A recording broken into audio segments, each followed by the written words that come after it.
And we're live.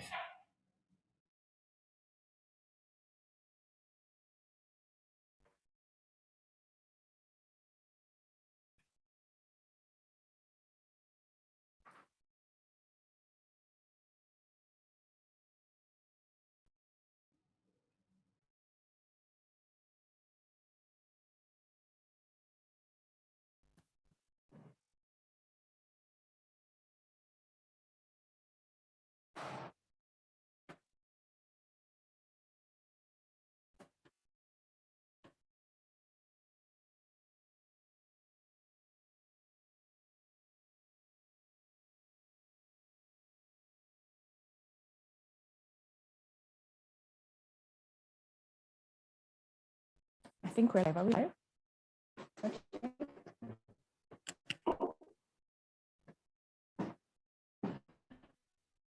We are live. We are live. Okay. All right. Good morning. Good afternoon, everyone. Thank you so much for joining us. We're really excited to have you. We're sorry we've started a little bit late. We just wanted to make sure that we had everything in order. And I think we have it now. We're good to go. So we're so excited and honored that all of you have joined us today and tomorrow, because this is going to happen over 2 days. It's going to be amazing. It's going to be deep. It's also going to be wide. It's going to be fun. So we really encourage you to just participate, bring your full heart, let's bring our hearts to each other. Let's suspend reality. Let's suspend judgment. Let's be open toward each other. The sessions over the next 2 days. My name is Wangati. I am the head of women's rights at Action International, and it is a great, great pleasure and honor to host you today and tomorrow for the Young Urban Women Global Convening 2021. Just to say a little bit about our Young Urban Women program. This program brings together young women from 22 cities and urban areas in Kenya, Ghana, South Africa, and India. And this is part of ActionAid's bigger and intentional work around bringing together young people across, coming on in a short while to explain a little bit about that, but just to sort of lay that background. So mine is to really to welcome you, to invite you to bring your full selves, to bring your creativity, to bring your openness to the sessions today and tomorrow. And to just take us into the next session, it's my incredible honor to introduce you to our host and MC for the next 2 days. Her name is Patricia Kihoro. She is a Kenyan singer, an actress, a TV presenter, a digital content creator, and an improv comedian. She loves the creative arts. She loves travel, but most of all, she loves laughter. She's passionate about the things that we're going to speak about for the next 2 days, including gender-based violence and what we need to do together to bring an end to this really now global pandemic. So her work touches also on mental health and wellness. She's all about ensuring that her audiences leave her platforms in good spirits, with positive energy, and having learned something new, which is why she's the perfect host for this global convening this year. So over to you, Patricia. Thank you so much, Magare. I'm so happy and excited to be here. I can't explain just how honored and thrilled I am to be here. I feel as though this event is so important because we really want to make women around the world feel seen, feel heard, and feel honored, because women are amazing. And it is my pleasure to always say that women should live boldly and go boldly in the direction of their dreams. I hope that every time I speak about women, I speak to women, they feel that they can do so with happiness, with joy, with pleasure in their heart, and with boldness in everything that they do. So again, I'm so happy to be here. I'm thrilled. I am grateful. And I hope that we're going to have a wonderful day with you today. We want you to feel light. We want you to feel happy. We want you to feel celebrated. And we want to listen to you and make you know that we value your voice Our hashtag today is the Rising Voices. So if you are following us on social media, if you are tuning in, let us know where in the world you are tuning in from. You can catch us on Twitter. The handle is @ActionAid, and on Instagram, it's @ActionAid_international. And you can use the hashtag the Rising Voices to let us know where you're chiming in from. We want to hear you, we want to see you, we want to see you laugh, to be joyous, to feel happy, and to feel important, because you are important to us. I would like to say that we have Hindu and sign language interpretation. So if you are checking in from Zoom, you can click the channels at the bottom of the Zoom screen and select the Hindu channel to listen. And if somebody is speaking in Hindu, you can do the same. You can click on the English channels to open.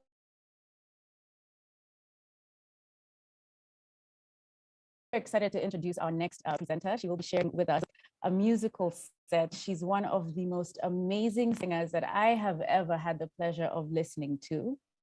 She's an Emmy-nominated Kenyan musician who has been performing for 15 years locally and internationally, before she took a 4-year hiatus to relocate to Los Angeles in the US to spend time with her family and to raise her daughters. She was the youngest and first Black woman in Africa to have 2 United Nations ambassadorial positions as a UN Habitat Messenger of Truth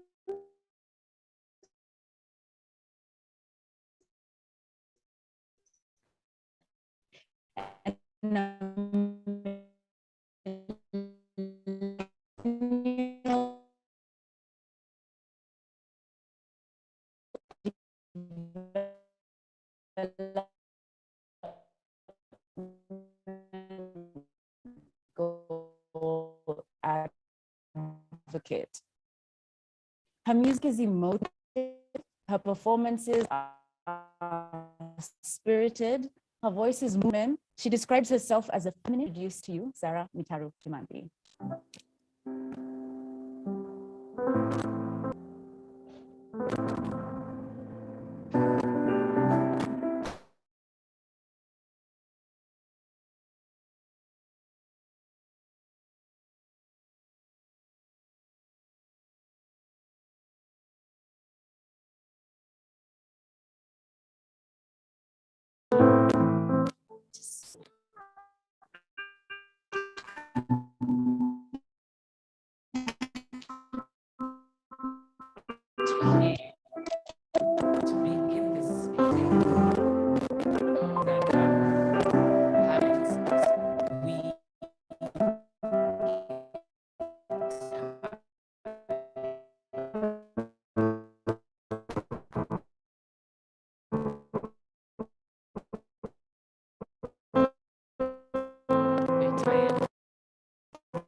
So everyone should just do this, right?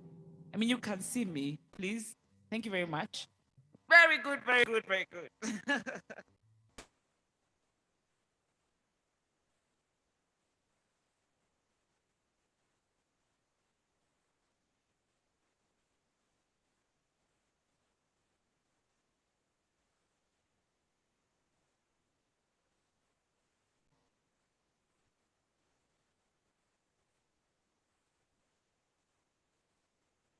See me because I am here. Thanks so much, Sarah. Don't worry, she will be back. We will be listening to more of her as the program continues.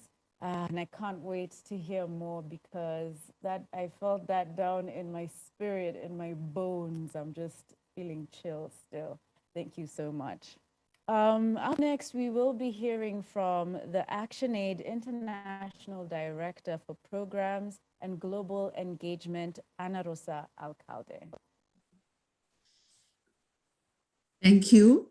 Greetings to all of you, friends and colleagues, and especially to the young women artists and activists who are together with us convening this young urban women gathering that we have. My name is Anna. I live in the south of Europe, and I have the pleasure to work with Pangari and Antonia in ActionAid, and I am really happy to be able to say these introductory words. As all of you know, we are gathering while living the consequences of the COVID-19 pandemic that have been devastating. And that devastation combines with another pandemic that women and girls are going through, that is the gender-based violence that we have to live with all over the world. So we will have the chance to convene together during the 16 days of activism and to reflect on the situation we are going through and engaging in a healthy, feminist, conspiring and sharing ideas of strategies and building solidarity and making plans for our future together. And through music, poetry, writing, and art, we will be harnessing that collective power and the joy of being together and having the chance to overcome the situation where we are, connect better with our communities and our environment, and also build the future that we want together.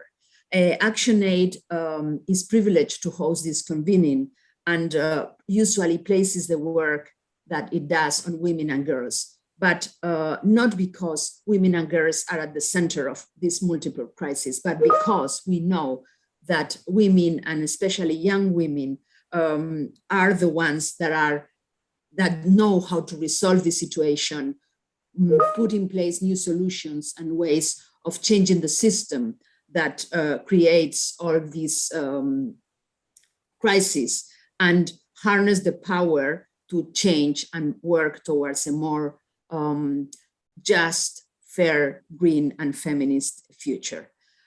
So we know that the future is yours, is in your hands, and that you are the driving force for many of the changes we want to see in the future.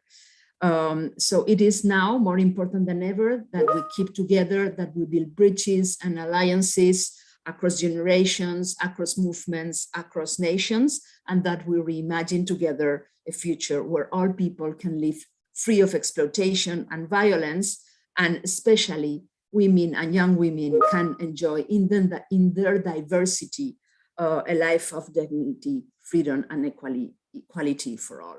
Thank you so much for inviting me to see you and meet you today. Thank you. Over to you.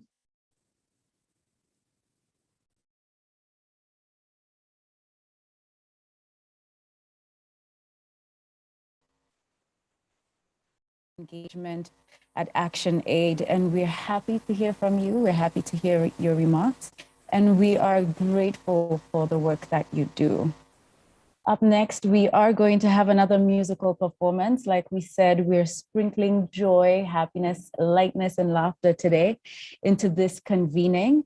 We have a group of 5 young women between the ages of 20 to 25 who are actively engaged with the young urban women collectives in India. They're challenging patriarchal norms in the society and always stand by the women and girls who face violence at home. Their names are Pura, Niti, Arti, Neha, and Shivani from India.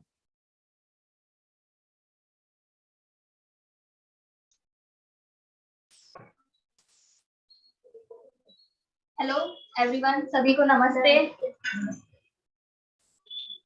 मेरा नाम पूजा शेजवाल है। हमारे group का नाम सहेली है। हम लोग मध्य प्रदेश, इंडिया, मध्य प्रदेश, भोपाल सिटी से हैं।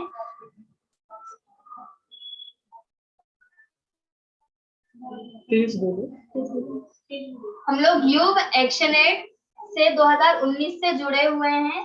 हमने कोरोना काल में जो भी दिक्कतें आई, इसमें सभी महिलाओं की बहुत सहायता की, जैसे रोजगार प्रदान किया, राशन प्रदान किया, मेडिकल कैंप लगवाए और ट्रेनिंग दी। अब हम आपके सामने एक गीत प्रस्तुत करना चाहते हैं, जिससे हमें यह संदेश मिलता है कि हम बेटियों को आत्मनिर्भर एवं शिक्षित बनाए जिससे वह स्वयं परिवार एवं समाज का विकास कर सके। Thank you.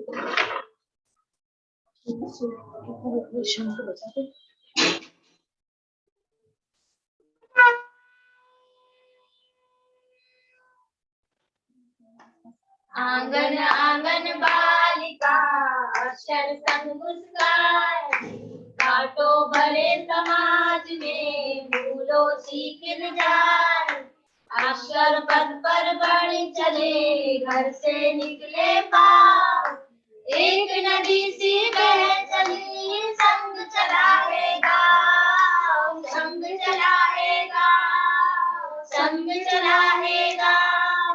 बेटी जब पढ़ने लगे खोले मन की गार, नील गगन में उड़ चले देखो उसके पार, किस्सों की है पोटली जानकी वतन माँ, बेटी से ही सज रहा घर आंगन परिवार, घर आंगन परिवार, घर आंगन परिवार। आंगन आंगन बालिका अक्षर संग मुस्कान, कांटो भरे समाज में फूलों सी खिल जाए, अक्षर पथ पर बढ़ चले घर से निकले पाँव, एक नदी सी बह चली संग चलाएगा, संग चलाएगा, संग चलाएगा।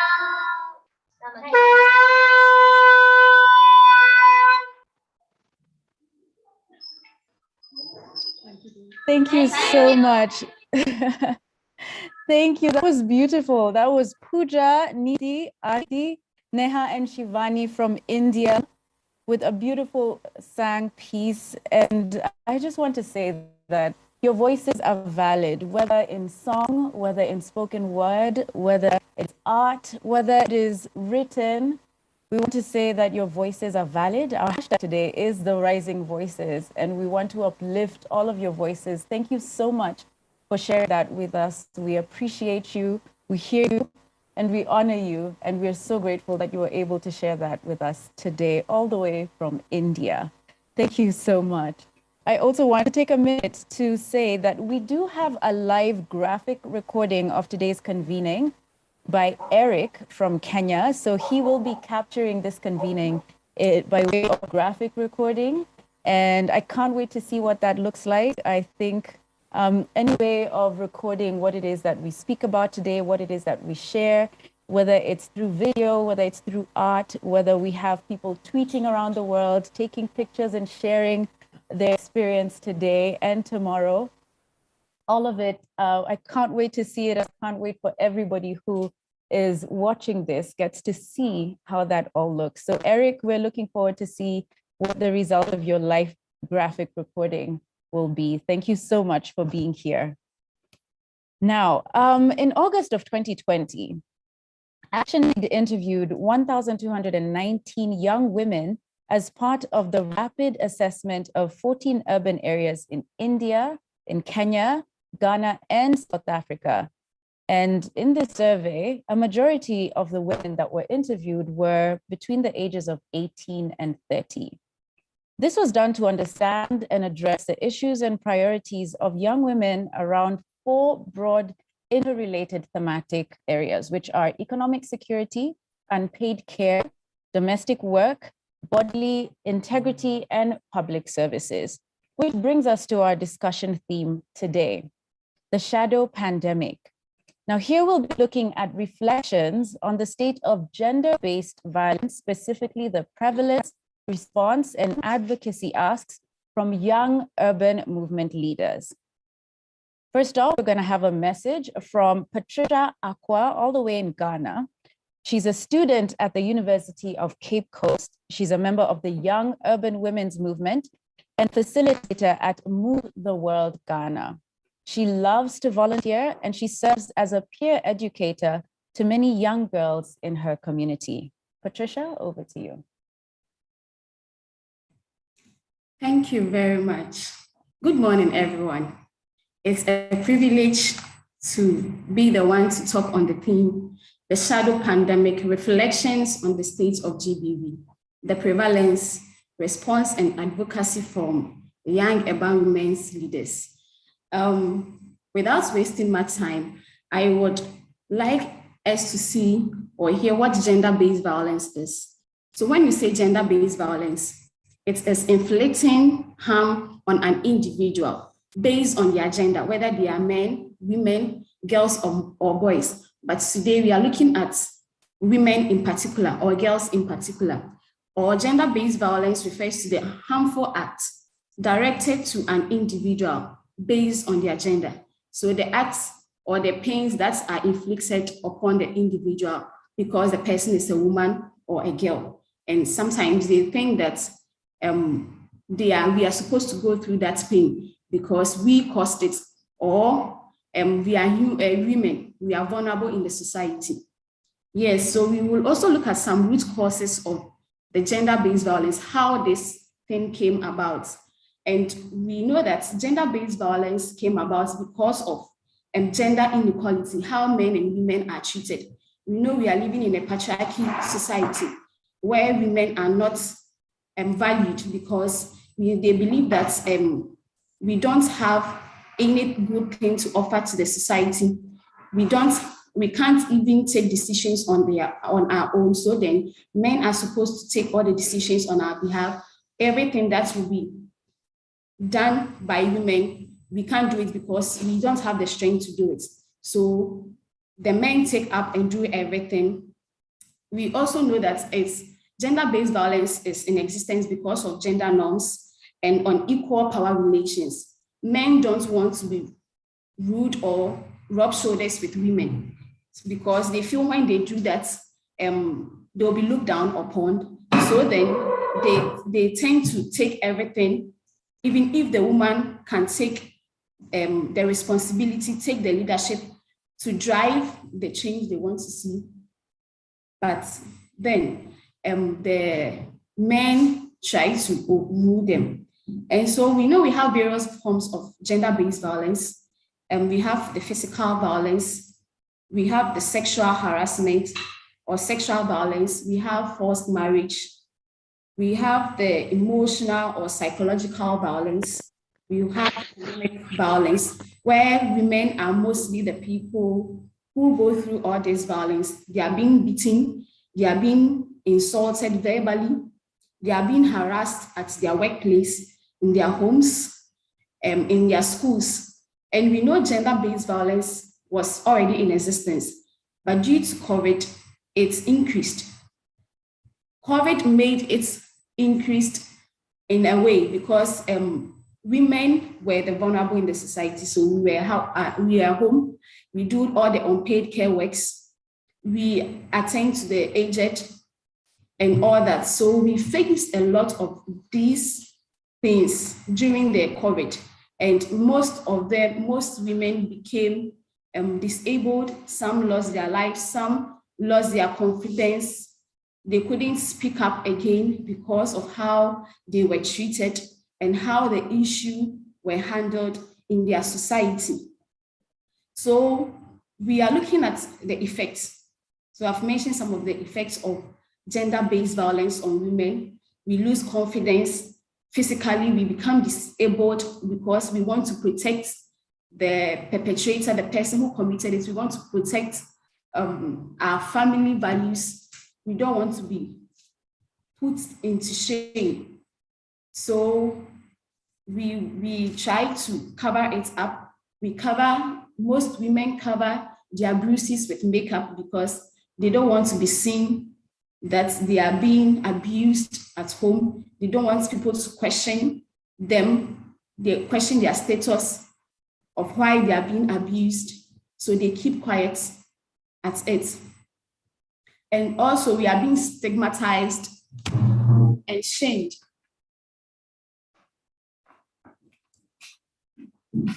When we go through that, we are being stigmatized and shamed in the society.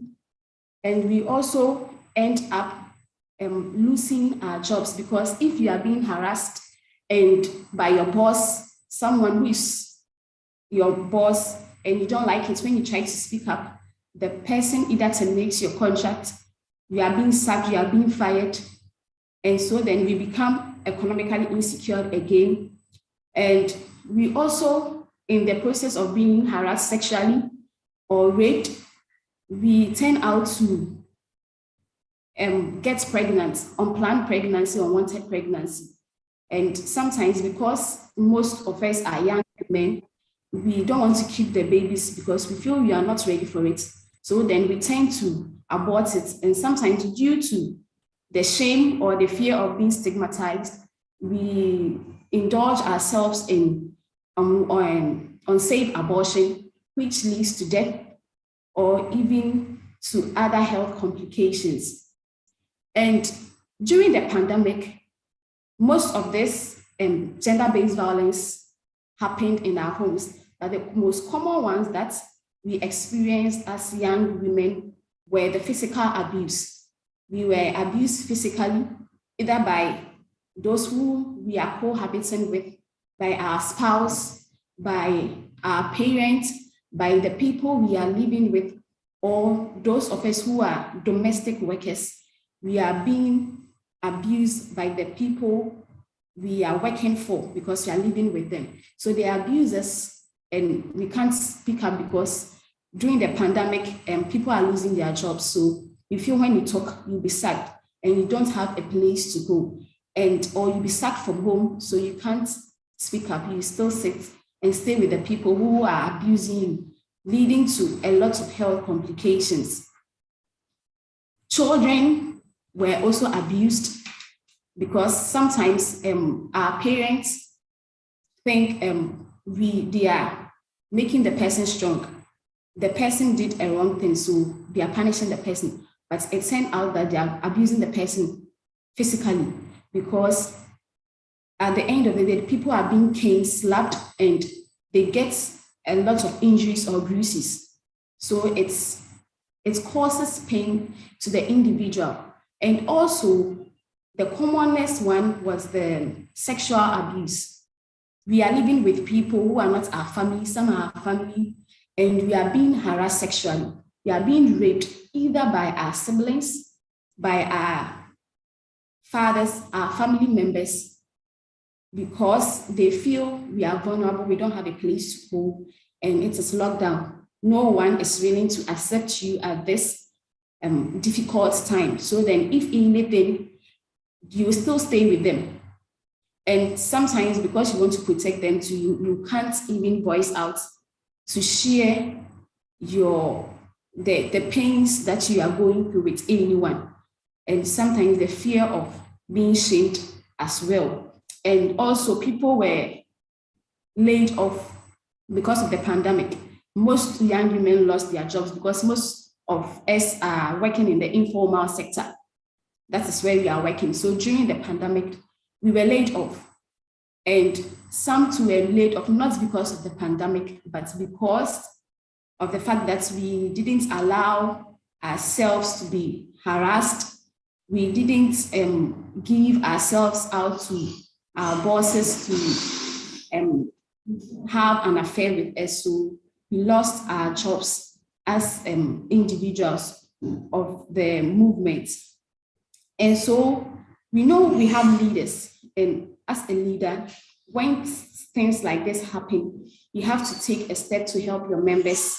You have to take the initiatives, because you can't sit and look at your members suffering and going through a whole lot. They are looking up to you for you to bring certain solutions. And as a change agent, you try to be innovative. You try to create positive things out of the negative ones.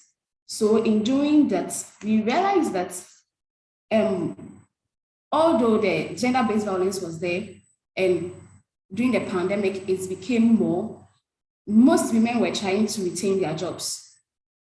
They wanted to keep the jobs they were having, or those who lost it, they were trying to get new jobs in order to support their family, to support themselves, care for their sick siblings, sick parents, sick grandmothers. So they were going the extra miles to do all this, and people were harassed. people were abused economically. They were exploited because they want to earn a living. They want to be economically secure to take care of their family. So as members in responding, as leaders in responding to it, we tried to give counseling. We had a counseling session because some were depressed. They went through a lot. They couldn't face society because of what they were going through.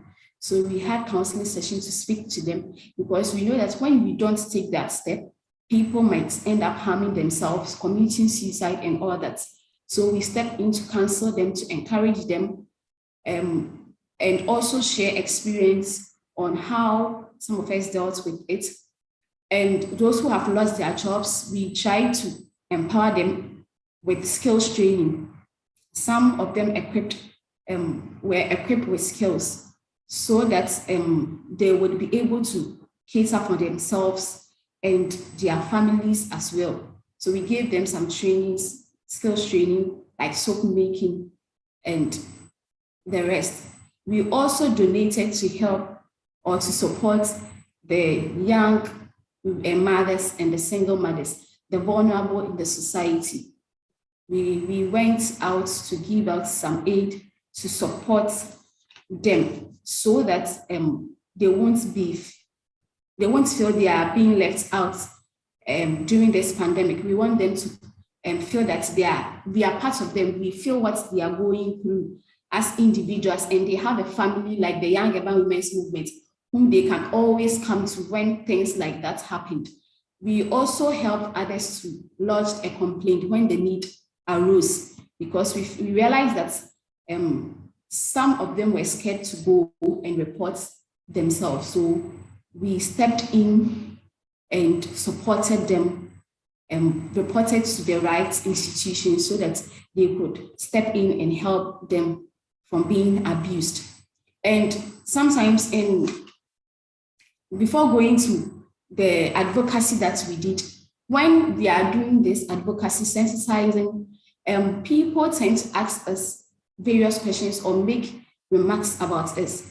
Some feel that we want to destroy their marriage because one young lady shared her experience of helping someone who was being abused or who was being violated.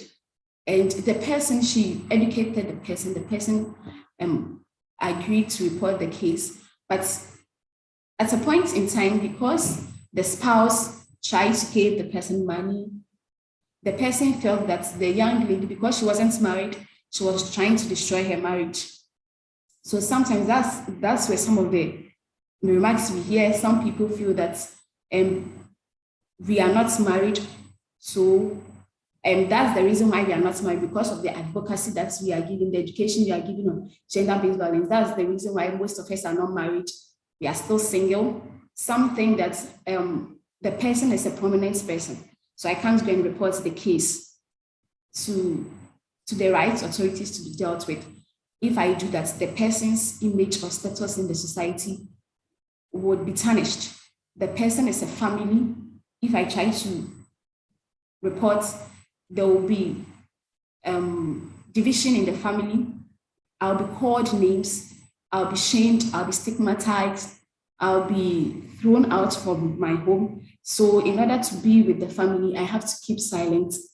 And also, who will take care of my children when I report my abusive husband to the rights authorities? Who is going to take care of my children?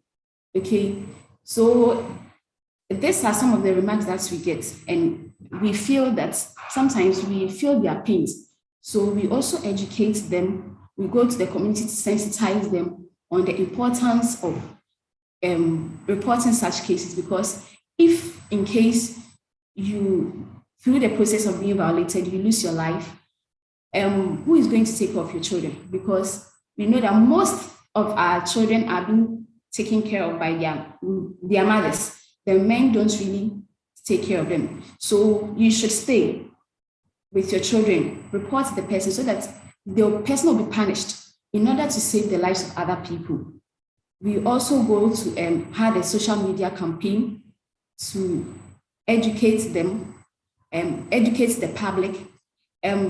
Recently, we went to stage a drama or perform a drama in the community for them to know the effects, the causes and the effects of it.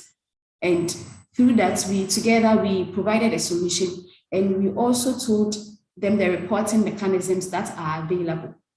And then the last but not the least, some of our members also went on air and on set to share their experience. Some of our members are victims of GBV, so they went on air to share their experience, the trauma that they went through and how they came out of it, for people to believe that we are not just saying stories, but they are real, they are things on ground, and they need to help us advocate and report such perpetrators so that we reduce gender-based violence. And we hope with all this, in the next 2 to 5 years, gender-based violence will reduce in various countries and in the world at large. Thank you.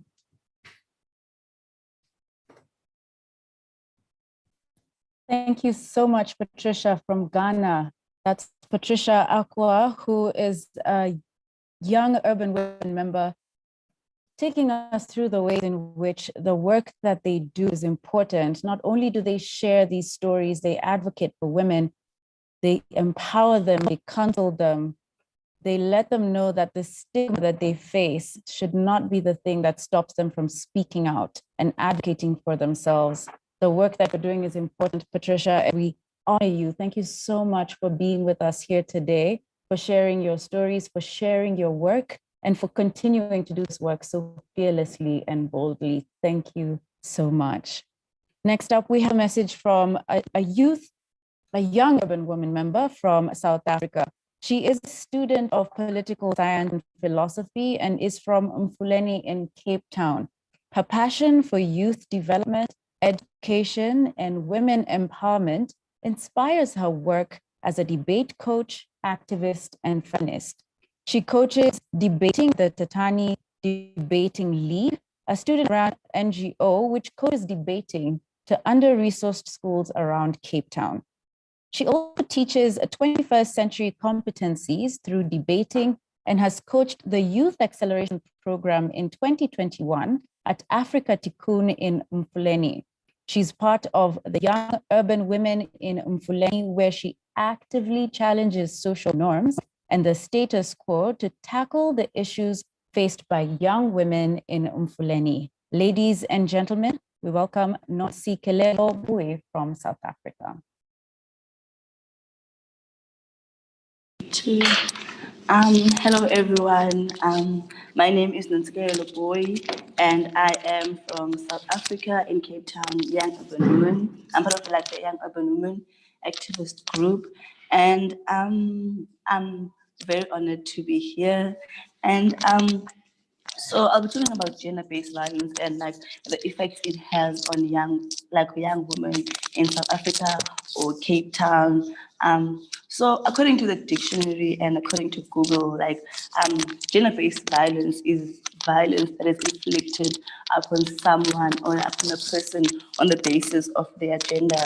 But now, when we talk about gender-based violence, we think of women because women have become the face of gender-based violence. Women have become vulnerable to gender-based violence because of things like gender inequality and patriarchy. And as I was listening to Patricia, giving her presentation, I was baffled because I was what Patricia is saying, and most of Patricia's presentation is actually what I'm about to present today.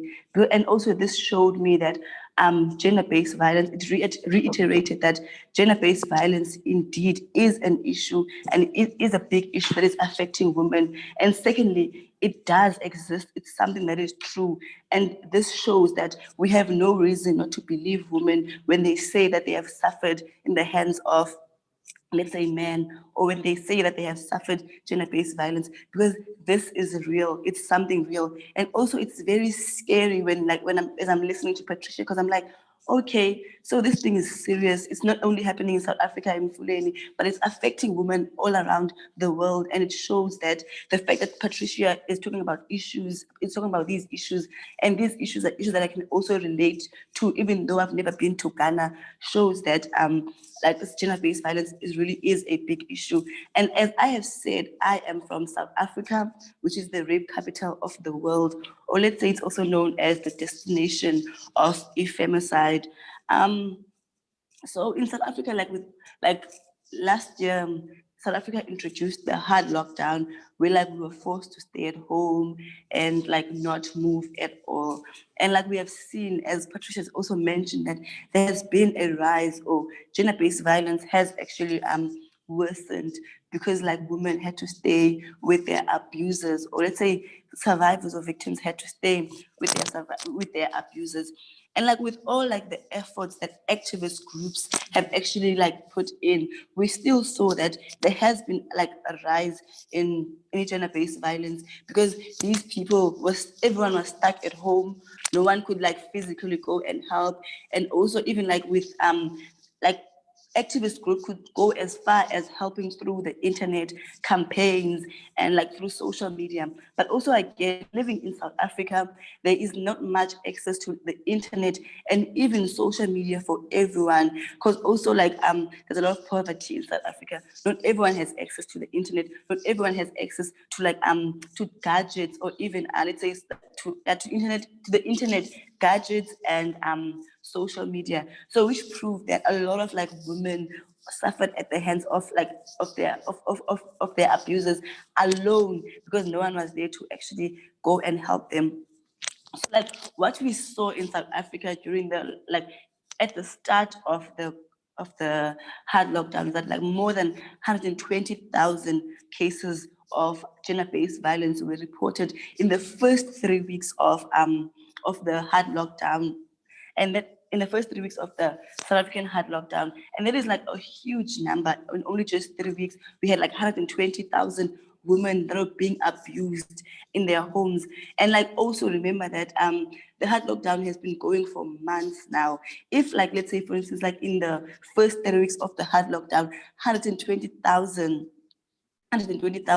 cases were reported. That means that in these like let's say 10 months, a whole lot of women have been like suffering at the hands of have been suffering gender-based violence. So on an individual level, we can say that, like, let's say, how does like gender-based violence affect women, or like affect women?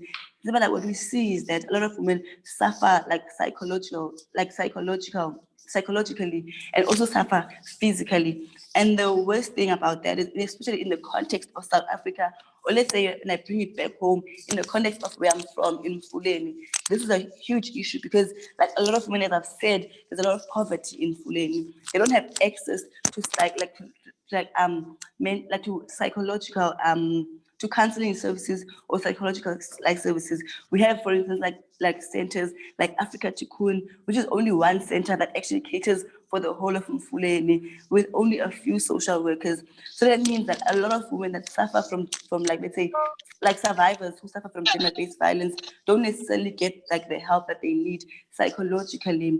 So which means that even though women can like, let's say, survive gender-based violence, but they can still like suffer from the effect of it psychologically. And like what we see, we also like see that women suffer from like sexual and health reproductive consequences, like unwanted pregnancies and unsafe abortions, as Patricia also like mentioned. Like most women, for instance, like you get pregnant, you don't want to be pregnant, you are young, and also like this child is as a result of rape, because of the stigma that comes with abortion. In as much as like abortion is legal in South Africa, but there's still a stigma around it. So as a young woman, if you are pregnant and you don't want to, like say for instance from rape, like a lot of women blame themselves when they are being raped, right?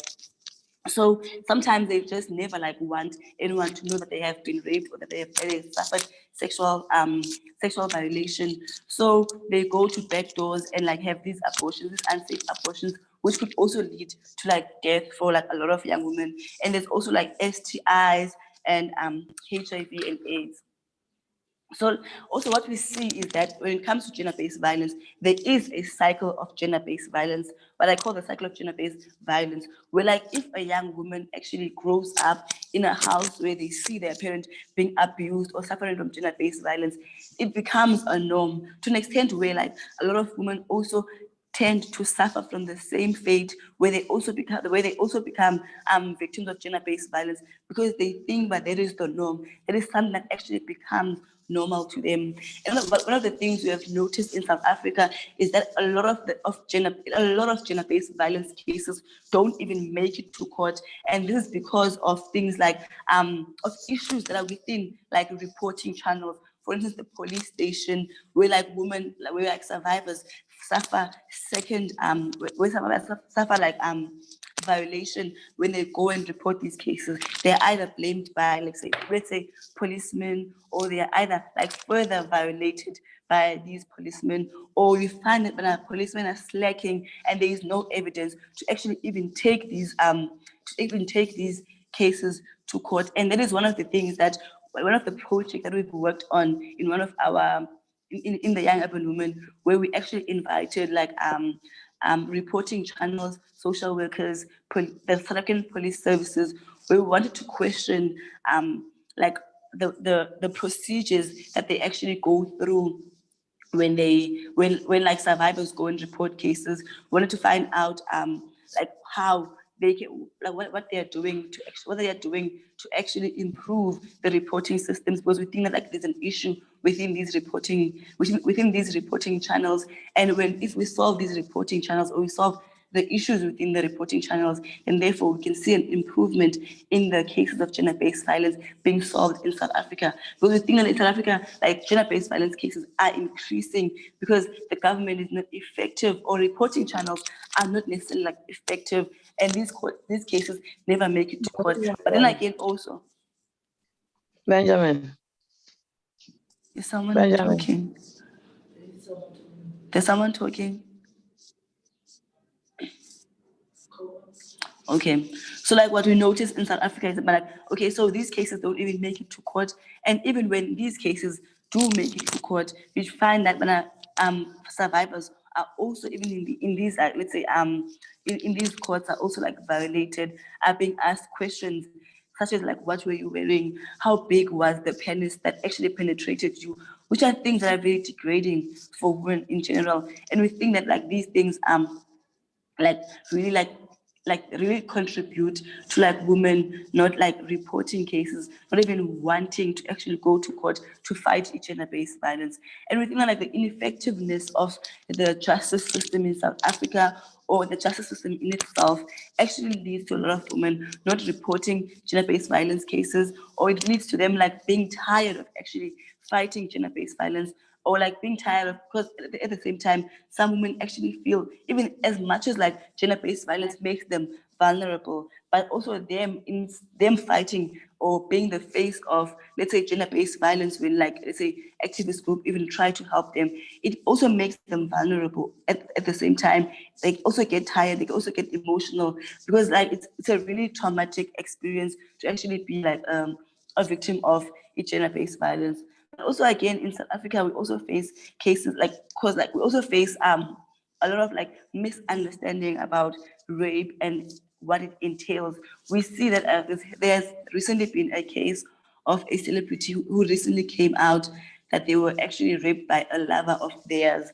Like, I think like 10 years back, or like it's in the past. It's something that happened like a while ago, and a lot of people have been questioning why the survivor only came out now, and why the survivor did not speak out did not speak out earlier, or did not speak out while the abuse was still happening. I think also as society or as a community, I think one of the things that really lead to gender-based violence survivors not wanting to speak out is that, like, as society or as people, we are impatient with survivors of gender-based violence. We refuse to understand that this is not something small, but it's like actually a big issue where someone has to be ready to report these cases, where someone has to be ready to fight the fight of gender-based violence. So I think like we still need to have like information sessions. We still need to educate people. We still need to have campaigns where we teach people about the complexities of rape and gender-based violence. And it is one of the things that we aim to do, or that we are trying to do as young urban women in Cape Town, where we hold information sessions about gender-based violence, about rape, the complexities of it, and how we can support gender-based violence survivors, and what we can expect. That we shouldn't necessarily like expect that like just because someone has been a survivor, then therefore they can automatically just report these cases. Or so like what we're trying to do is we're like teaching young women and young boys about the issues of gender-based violence, the issues of sexual violation, and hopefully would like to like branch out to like the larger communities, like teaching parents, because I also think that a lot of like the older generation misunderstands a lot of things, and a lot of things about gender-based violence, and a lot of things about sexual violation. For instance, the way in which women dress, they don't understand the fact that as a woman you can dress anyhow, and dressing anyhow does not necessarily like invite sexual violation. And but because of how they grew up, they still hold such norms. And so that is the work that we're trying to do as young urban women in South Africa. Thank you. Thank you so much, Nontsikelelo. I think that was such a powerful presentation. Something that stood out for me is how similar you say that what Patricia from Ghana shared, and how that really does point to how global the shadow pandemic is, that these situations that are happening are global just because of how similar your stories are. And another thing that I got from what you said is that it's important to believe women because of all the challenges that come from not only surviving gender-based violence, but violations that come when you're seeking justice from the police, when you're in the double trauma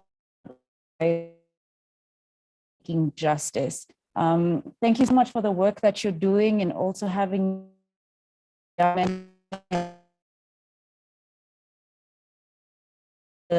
give people access to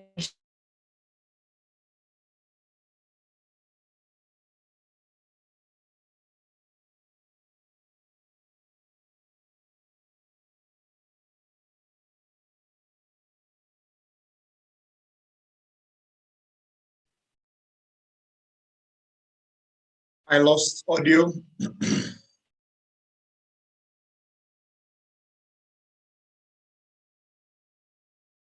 I can't hear anything.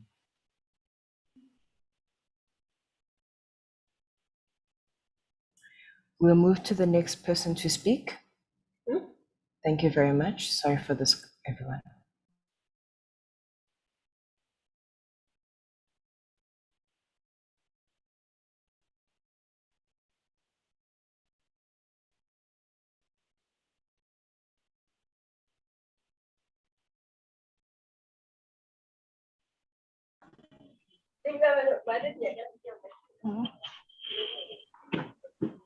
Hello, Mercy. Hello, everyone. Please speak. Okay. I'm Mercy from Mombasa, Kenya. Yes, I'm going to talk about GBV during the pandemic period. The rate of GBV cases since COVID-19 pandemic began is high among young urban women, especially those dwelling in formal settlement areas such as Bangladesh, Owinohuru, Chudamoroto, and Ziwa la Ng'ombe. The main causes of violence are financial violence, emotional violence, psychological violence, and sexual violence. The main perpetrators are community members, general public, neighbors, our partners, our families, police officers, even doctors. The response structures, we see that structures have been put in place to respond all cases of GBV among women, and adequate follow-up is done in time. There are hotline numbers, gender desks at police station, local CBOs handling GBV cases at the community level, e.g. Shofco, which we had in our area, Bangladesh. But point of action to be taken, more sensitization to be done at the community level on reporting and raising GBV and raising GBV cases. Because despite all of this structure, we outline numbers, the structure we had on GBV, we still lack confidence. We still lack confidence and courage to report those violence cases. And advocacy that are needed. We need our government to advocate on sensitization at the community level on GBV cases, sensitization of law enforcement officers, sensitization on life skill on young urban women, sensitization on business skills on young urban women, sharing of experience by survivors of GBV cases, and on issue on mental health has become another issue nowadays.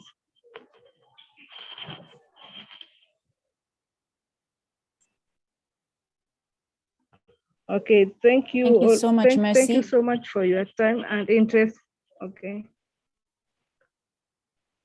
Thank you, Mercy. That was Mercy Akinyi Jwang from Mombasa, Kenya. Thank you for sharing with us. Thank you for your work and thank you for your advocacy. We love that you don't back out of challenges and we love your boldness in the fight against gender-based violence. And we love as well that you want to advocate for young women's access to sexual and reproductive health. Thank you so much for your work. We honor you and we celebrate you today. Up next, we have 3 ladies from India. They're a group of young leaders from the Bihar state of India. They very actively work toward women's issues, and they encourage women and girls to come out and raise their voices against violence and injustice. They are active members of the Young Urban Women's Movement in Patna, Bihar, and they help young girls to continue their education and to raise their issues. Please welcome Nisha, Priya, and Rajnandi in India.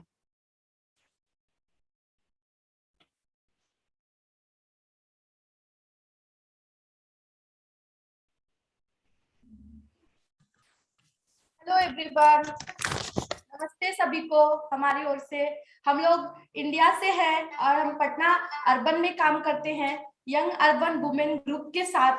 और हम लोगों ने ये जो movement शुरू किया था तब हमारे साथ उतनी महिलाएं नहीं थी और हमारा एक ये बहुत बड़ा अचीवमेंट है। अभी हमारे साथ बहुत सारे ग्रुप्स हैं जो जुड़े हुए हैं यंग महिलाओं का, और हम लोग एक साथ मिलकर इस मूवमेंट में काम कर रहे हैं।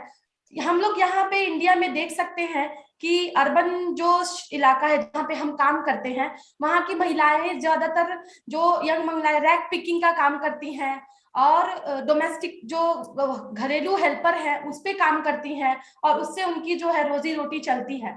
और वो ऐसे छोटे मोटे कामों को करके हर दिन वो पैसा जुटाती है और अपना परिवार का भरण पोषण करती है। और जब ये पैंडेमिक आया तो हम लोग को किसी को भी इसका अंदाजा भी नहीं था कि हमारे साथ क्या होने वाला है। तो ये बहुत गंभीर स्थिति यहाँ पे बनी हुई थी। उस दौरान सभी के काम छूट चुके थे। तो हम लोगों ने जो है गवर्नमेंट और लोग स्थानीय संस्थाओं के साथ मिल करके हम लोगों ने उनके लिए आवेदन बहुत सारे किए ताकि सरकार उनकी मदद करे। और आंगनवाड़ी जो है केंद्र है उनको हम लोगों ने संचालित किया ताकि उनको भोजन राशन जो है मुफ्त में मिल सके ताकि वो अपने घर का चला सके। तो ये बहुत सारी बातें हैं जो हम लोगों ने इस तरह से किए हैं काम। और अब हम इन सभी चीजों को अपने गीत के माध्यम से बताना चाहते हैं। ये जो गीत है ये लड़कियों के लिए है खास, ताकि वो अपने जीवन में आगे बढ़ सके और एक चेंज मेकर बन सके सोसाइटी के लिए। तो हम ये गीत शुरू करने जा रहे हैं। दरिया की कसम मौजों की कसम ये ताना बाना बदलेगा। दरिया की कसम मौजों की कसम ये ताना बाना बदलेगा। तू खुद को बदल तब ही तो जमाना बदलेगा। तू खुद को बदल, तू खुद को बदल, तभी तो जमाना बदलेगा। तू खुद को बदल, तू खुद को बदल, तब ही तो जमाना बदलेगा। तू खुद को बदल, तू खुद को बदल, तब ही तो जमाना बदलेगा। तू चुप रह कर जो सहती रही तो क्या ये जमाना बदलेगा। तू चुप रह कर जो सहती रही क्या ये जमाना बदलेगा। तू चुप रह कर जो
Thank you so much. They are the lovely ladies, Nisha, Priya, and Nandini from India. Their rhythm, their harmonies were beautiful. Unfortunately, we lost them at the end, but we had enough time to enjoy their beautiful singing and to take in their message. I would like to remind you that for any translation, we do have the button at the bottom of your Zoom screen. So if you would like any of the presentations translated, we have live translations, and all you have to do is click on the button at the bottom of your Zoom screen and you will have access to the different Hindu or English languages. Now, up next, we have another wonderful performance by Sarah Mitaru. She is a stranger to sold-out shows. She has performed to sold-out audiences across the globe. She was the first female musician to perform live at the African Union before heads of states during a summit in Addis Ababa. She performed alongside Femi Kuti and jazz greats like Marcus Miller, as well as Grammy Award winners Lady Smith, Black Mamba.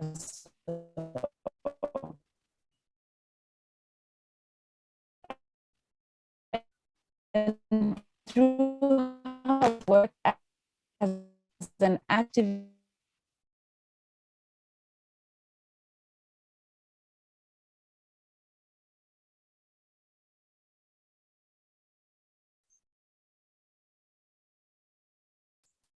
I don't have audio. Audio is failing now. I can't hear anything.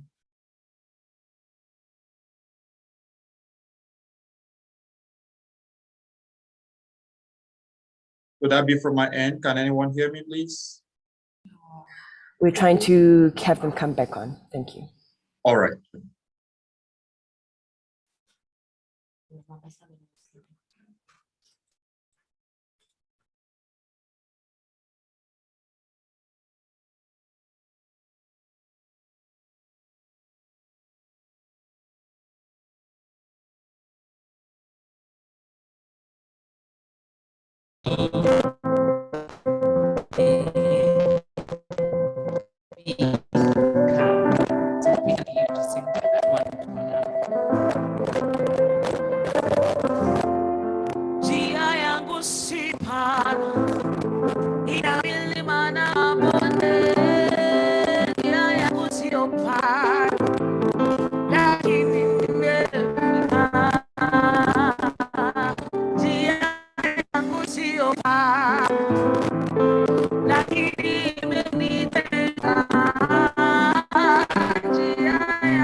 You can see the fingers wherever you are. Right?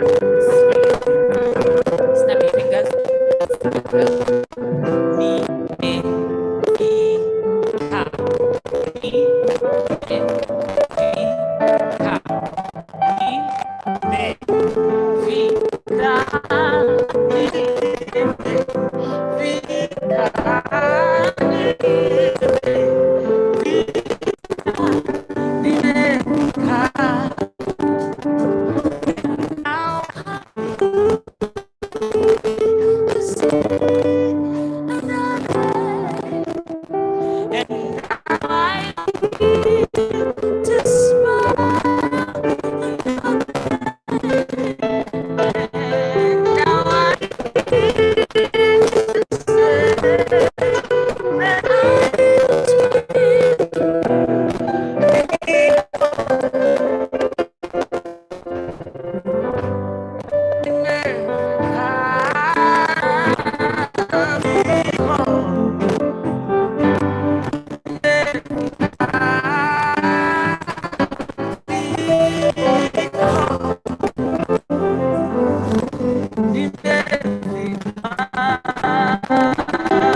Beautiful performance again, Sarah, Mitaru, Kimanthi. I am here, I have arrived. You will see me, you will listen to me, and you will acknowledge my presence. That is the message that I would like all of you to take from her song today, from her words, that you deserve to take up space in whatever communities you are in whatever area you find yourself in. Your voice is valid, and we are listening. We are listening to what you have to say. And we think that your work is important and we value it. Thank you so much for joining us today at the Young Urban Women Global Convening of 2021 with ActionAid. Again, do let us know where in the world you're joining us from. You can tweet us at ActionAid or share on Instagram at ActionAid_international. Use the hashtag #TheRisingVoices to let us know where you are tuned in from, where you're watching us from. What key messages are you taking from today's convening?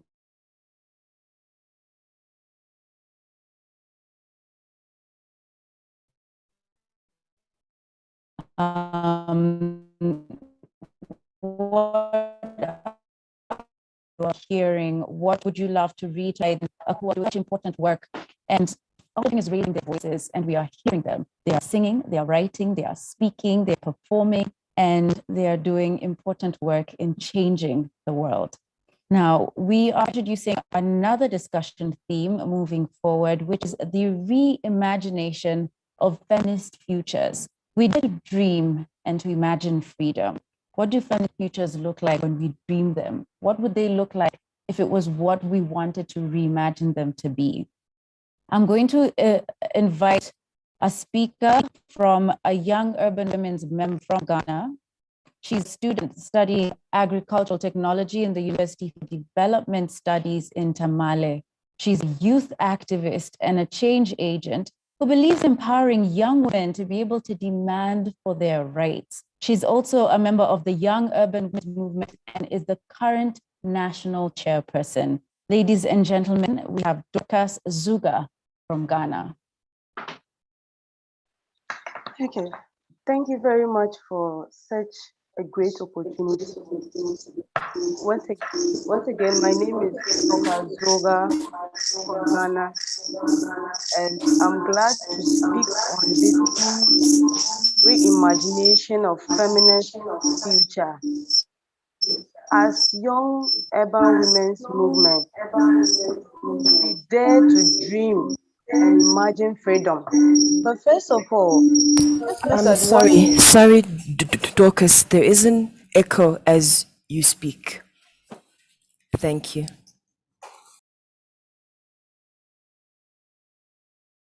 what a feminist is all about. So a feminist is somebody who supports feminism, basically someone who support equal rights for women. If somebody that believes that women should have the same political, social, and economical rights as men, then automatically you become a feminist. So as young urban women's movement, we dare to dream a freedom as a feminist. So as a movement in Ghana, we believe that as a feminist, there are so many mindsets about a feminist. A lot of accusations, a lot of say about when somebody comes out to speak about women's rights. The norm that comes in that this person doesn't respect, this person is trying to go against our culture. So culture comes in this case. So when somebody is speaking, it'll be like, this person is trying to spoil these particular groups of young women. And as a feminist, they believe that you can't marry the moment you are speaking for women. They believe that you are empowering women to take power over men. So they end up saying that you can't marry. But as young urban women, we are imagining freedom for such people, for us as feminists, advocating for the rights of women, for the rights of not just women, but both sexes. So first of all, as a country, we said first we need to change the mindset of society about who a feminist is all about, the negative mindset that society has about feminists. We need to change that. And how do we do that? We can do that through sensitization, as we have been doing always, but it is not enough. We need to go down. First of all, what are some of the things they as community used to do when it comes to issues of women? Are these some of the things we can adopt? So when we look into that and we realize that, okay, well, this is fine, we can adapt this, we can adapt this. We need them to understand that we are not just saying women should have power over men, but we want them to understand that we also have equal rights when it comes to some of the things with regards to political, with regards to social, and then economical rights. We also have to, first of all, build on our self-conscious and then self-esteem. Most of the time, we as young urban women, we ourselves even lack the courage among ourselves. We see that a lot of people are talking, then let me also come out and talk. But what is the logical behind your talking? Why are you talking? So first of all, we need to do more of capacity buildings.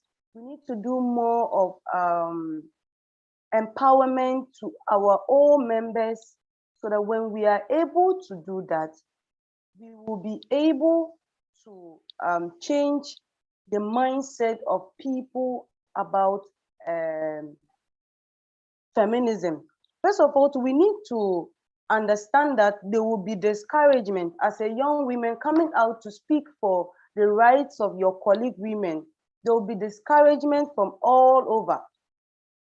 People will try to discourage you, and sometimes at the initial stage, the way you expect things to be done, it might not be that way. People will criticize you.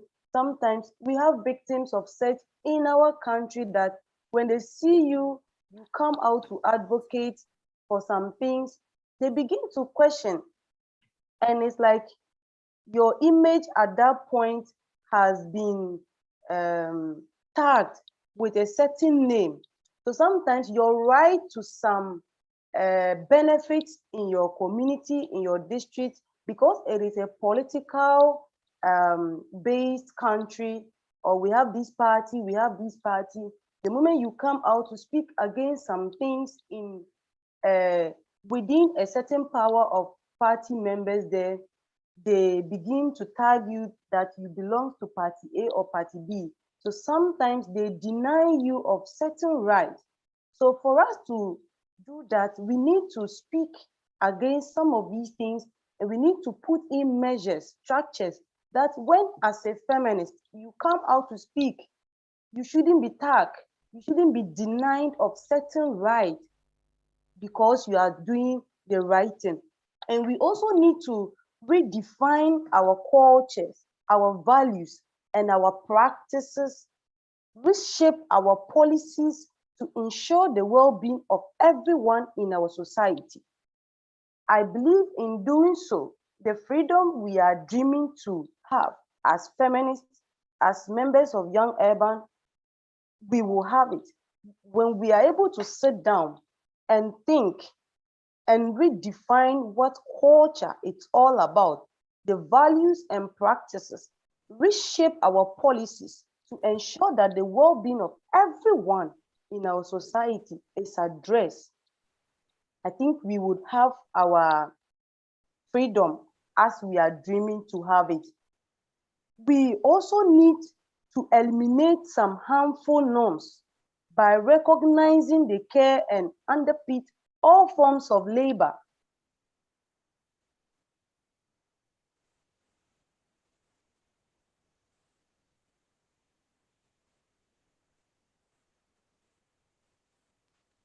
Eliminate some of these harmful practices so that we will be able to have the freedom we dream of having. We also need to invest more in economics that are inclusive and protect human rights through fairness and mutuality, feminist approaches, and sustainability. So if you are a feminist, how do you sustain that? We need to come out and look at some of these economics that will include protecting human rights through feminist and then mutuality, feminist approach, and then sustainability. If we dream to have a freedom as feminists, we need to also look at some of these things. And we also need to redefine social solidarity through budgeting that prioritize health, education, and peace, and apply justice for the enjoyment, protection, and enhancement of people's rights and freedom. When we are able to look into all this, and I believe my country have started it because we believe that it is high time we empower everybody to speak for yourself. No more a feminist coming to speak for this person. But when I'm able to empower you as a young woman, as a feminist, as a lady, and you see the need for me speaking out, you will be able to speak for yourself, not somebody coming to speak for you, and they will end up tagging the person as such. So we started something, educating people as part of our gender-based violence and domestic issues, we invited some lawyers to speak about the acts. What are some of the things our constitution is talking about, our rights? So when we are able to empower our members on all these areas, we will be able to do what? They will be able to speak for themselves and not just people tagging feminists again that we are doing this, we are doing it. For instance, we were able to speak about this unpaid care work in our various communities for them to understand. For them to understand why the need for them to get involved in unpaid care work. And I can tell you that in my country, men are now taking part and they're understanding the need for them to take part. It's the same way, the same approach. We need to let them understand that we are not just trying to empower women to take their power, but we want them to understand that women too also have equal right to some social, economical, and political rights too. So they should give us that mandate. They should give us that freedom. They should give us that go ahead and support us and not to sabotage us. So when this is done, then we will be able to get the freedom we dream and dare for. Thank you very much. Wow, such powerful, powerful word, Dorcas Zula in Ghana. My key takeaway is really just looking at this from a holistic perspective, digging deeper into the policies, into the stigma, into all the challenges that women are faced with. One, identifying as a feminist, taking away the stigma that is attached to that word. And you also spoke about empowering people to speak for themselves and not just waiting for others to speak for them. You broke this down in such a powerful way, and you gave us tangible points in what our feminist futures look like. We dare to dream and to imagine freedom. Thank you so much, Dorcas Zuga, all the way in Ghana. We appreciate you, we honor you, and we celebrate you and the work that you do. Thank you so much. Thank you. I'm inspired. Like, you have really moved me and have inspired me to really think deeply into the work that we all do. And how can we not only speak for others, but also allow people to speak for themselves and give them the power and the strength to be bold in speaking for themselves. Thank you so much. Up next, we have a young urban woman all the way from South Africa. She recently joined Africa Cocoon this year, 2021, and currently attends afternoon programs. She also joined a forum called the Young Urban Women, which aims to empower young women living in communities where they are oppressed and they are educated about womanhood. Leshego advocates for women's rights and is a proud feminist. Ladies and gentlemen, up next, Leshego Bila from South Africa.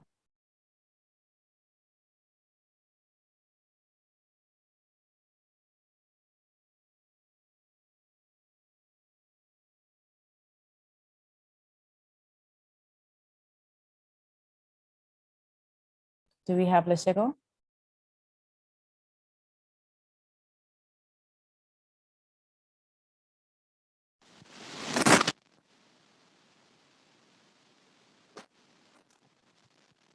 Do we have Leshego?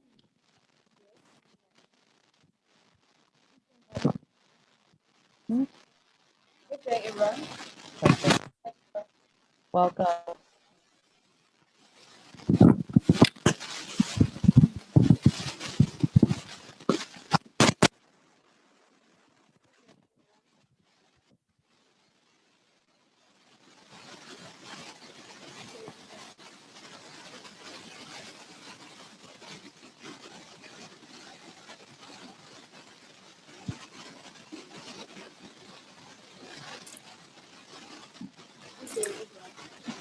Lesero, please speak. We can't hear you. Thank you.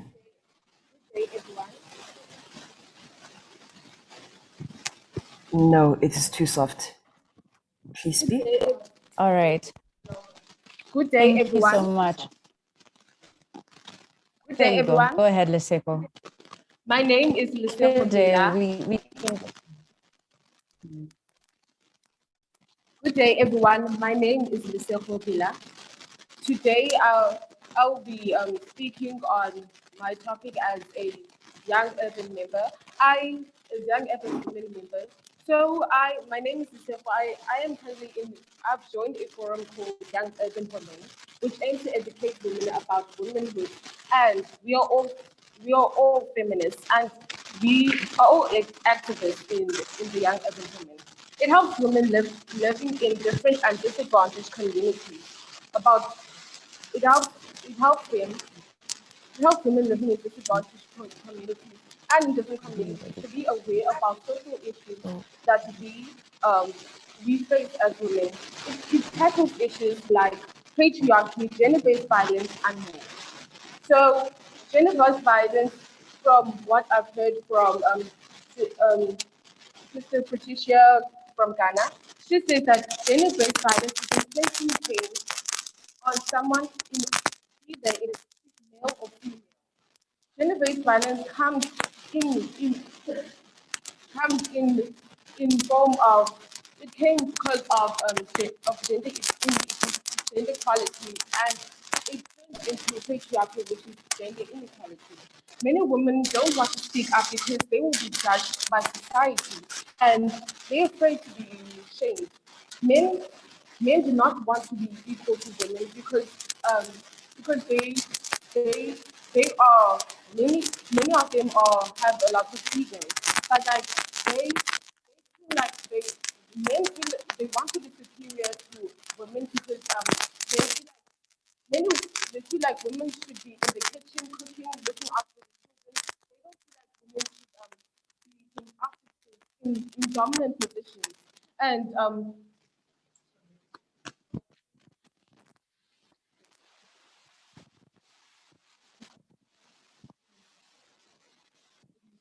the pain when women are abused, it goes deep because women know the pain. Like women, it goes deep. Many women and girls are abused. Are abused. It either can be sexually, psychologically, or physically. So here in South Africa in 2019, there was a case of Uninene Uyinene Mpotyana, where she she was murdered and raped. Women went to parliament, marched and protested. It was a peaceful protest where they all wore black. So they were calling out for our President Cyril Ramaphosa, to speak up and address this issue of GBV in South Africa. And I feel like it has the highest rate. South Africa has the highest rate of GBV, I would say, in the world, because many cases appear here, and we have the highest cases of femicide. It is unsafe for women here in South Africa to be to walk around, even if you wear a short skirt. It is unsafe if you really think about it. It's either we are judged for what we wear or what we say and who we really are. And it is unfair because women are favored. It is unfair on women because the law favors men. It's either men who are in dominant positions or many women who are in relationships with men who are in dominant positions, or men who are wealthy, I would say, rather, who they are not even, like, when you go to the police station, the men ask you, it's either you are given a male police a men police a officer, a male officer. They ask you, they interrogate you with many questions of what were you wearing, or like what made you, what was the cause of that man, of him um raping you or abusing you in actual fact. And it is important as women it is important for boys to be taught at a young age about how women should not be, where women should not exercise. It is important for men, for boys and men at a young age to be told and be educated about GBV, and told that It is important when you are in a young age, you should not exercise your power on someone else or a woman, in fact, either way, in a male or a woman. Women should feel safe wherever they go. I myself, as a woman, I may not feel safe going to the police station because the police will not take me seriously, as because they say, as a child, what are you doing? You're supposed to go with your parents and whatnot. Um, well, I'm not shocked to hear that there are many cases of GBV all around the world because as women, we go through the same things every time, and we are exposed to GBV.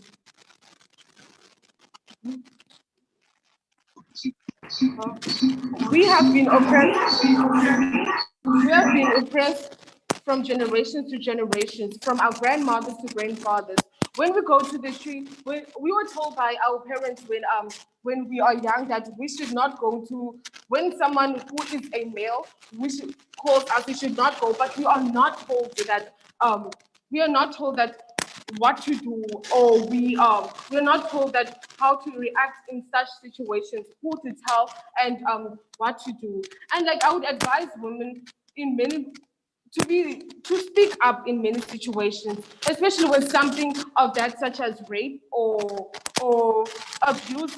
They should go to a police station, or like or go to somewhere, to someone who they trust and talk to, and they should talk to that person, and they should should be really be the voice of their voices, just as Dorcas Zuga has said that just to be clear on what she said, I just want to go to the part where she talked about feminism. So a feminist in my own, I say a feminist my own self is a person who asserts their rights as a woman and makes sure and questions their rights. And it's someone who supports feminism and supports gender equality. And I would like to say that we women should stay together and we should empower each other. And I would wish that we work hard as each other. Thank you, Ab. Okay. Now I am going to do a poem about gender-based violence. When will, when will we stop crying? Men, please, men, let us be free. Let us be vocal. Let us be heard. Africa, Just because I'm your wearing words have so much passion in them, and we can see it in your face, we can hear it in your voice, and we honor your words and your work. Thank you so much for being with us. And I'm going to do a poem right now, which is about gender-based violence and how it affects us as women. Men, men, when will this stop? Us women, we are crying countlessly. Leave us alone. We can't wear what we want. Being told that you are being body shamed and being told that you are too big for what you're wearing. Don't touch me because those hands were in somewhere else. Please leave me alone. Rape is rape. Hear me. No means no. No means no. When you hear me say no means no, make me feel, leave me alone because you don't understand who I really am. You don't understand who I really am. Leave me alone. Just because I'm wearing a short skirt does not call you to rape me. My skirt does not mean you should touch me. Rape is nothing. Rape is something that means something. You tell me that rape is sex, but rape is an unwanted sexual sexual intercourse. Leave me alone. Just because I'm young does not make me your wife. Don't force me into something that I don't want to. Leave me. Let me be free. Let me hear my voice. Let me be proud. Let me be me. Leave me alone. Thank you.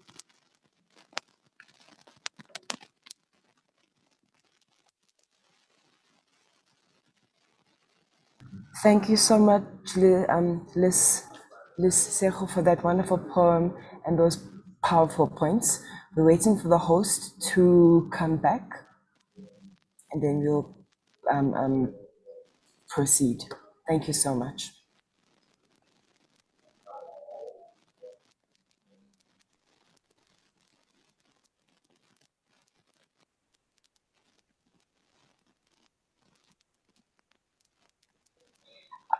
I think let us continue with the program colleagues. I'm going to call on Rosemary from Kenya, who is the next person to speak.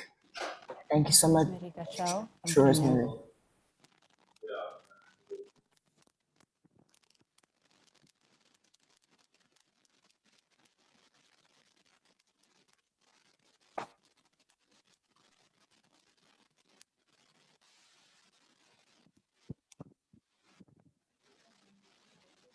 Hello, Rosemary.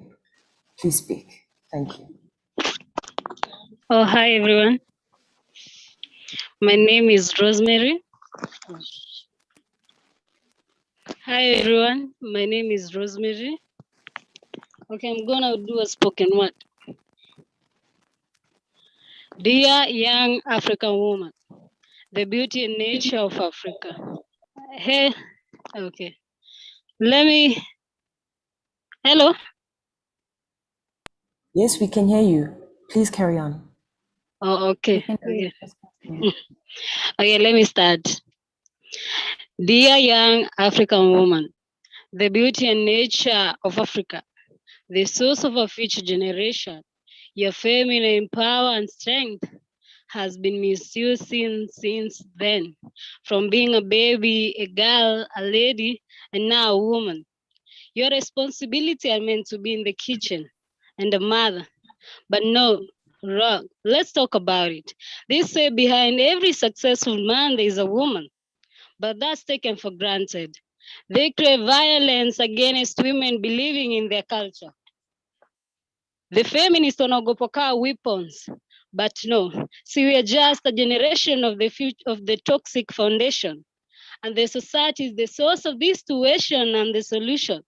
So raise up African women to fight what is right because we are equal. Make your decisions and stand for position of leadership, political, social, and economics. Let's fight for zero violence against women and girls and access to sexual reproductive health services. Let's fight for equal pay and ability to pursue opportunities because we have a say, power, and strength. As a woman and a mother of defense, I unmask the beauty in pain because leo ni victims na kesho ni survivors. I am an ambassador. Let's be the ambassadors. Yeah. Thank you.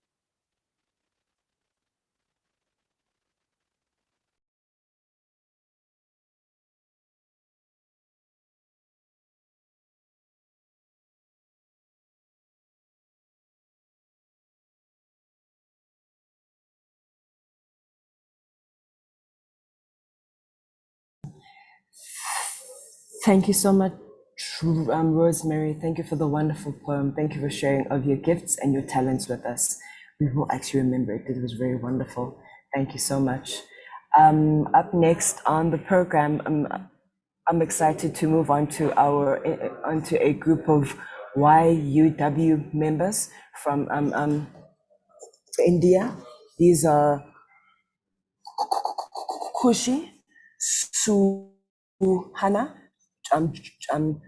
Janat, and K. Kashan. Please can you come on mute, come on camera and on sound? We can't wait to hear from you. Thank you all so much. Please can you come off mute? Hello. Hello. Yes. Am I Thank you audible so to much. you? Yes, you're audible. Okay. Thank you, First, girls. good afternoon to everyone, and we are so glad to meet, interacting with you all, guys. And this is very honorable applause that we are facing you. We are interacting with you all, guys. So thank you so much that we get this opportunity to interact with everyone.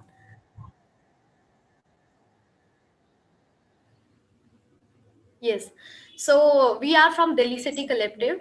My name is Khushi, and this is a platform of young urban women. In this program, we work upon different criteria or topics of related to women. Yes. Today we are going to present a song. In this, we would tell about past 2 years of pandemic, how women had to live their life and how they had to face their many problems.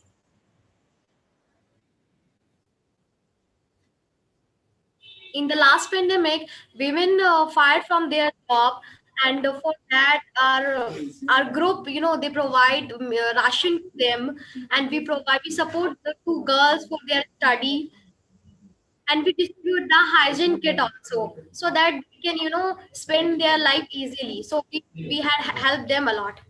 So as I told you, we are going to present our song. This song we are dedicating to our girls and how they had faced many problems in the last past year, and how we wanted to live in the actual. So we are presenting this song. We want to convey to everyone that we are girls. We have right to live. And thank you so much. We are going to start our song. Thank you. Good afternoon, everyone. I am Kekasha.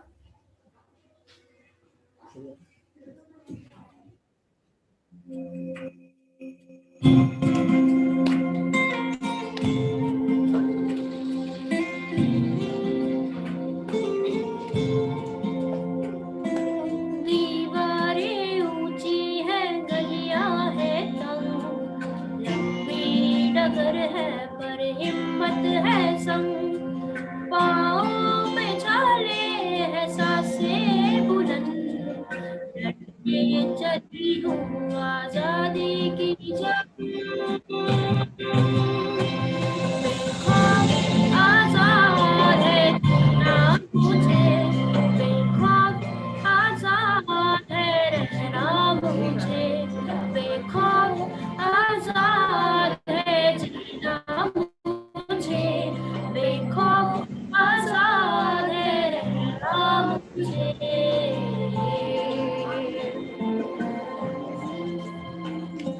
प्रीति की जंजीरें खा गई जंग, न्याय के मंदिर भी हो गए भंग, जमाना चले ना चले मेरे संग, बोलूंगी हल्ला आवाज दबंग,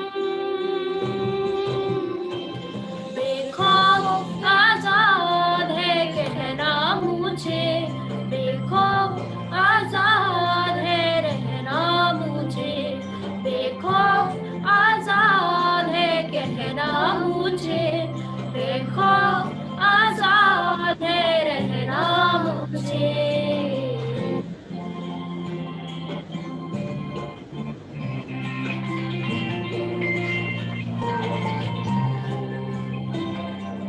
छोटी जिस्म पर हम उमंग, लाश नहीं हूँ मन जिंदा पतंग, दिल में उम्मीदें और खुशियों के रंग, हर आंसू बनेगा एक नई तरंग, बेखौफ आजाद है रहना मुझे, बेखौफ आजाद है बहना मुझे, बेखौफ आजाद है रहना मुझे, बेखौफ आजाद है कहना मुझे। दीवारें ऊंची है, गलियां है तंग, लंबी डगर है पर हिम्मत है संग। Thank you everyone for listening us. Thank you so much.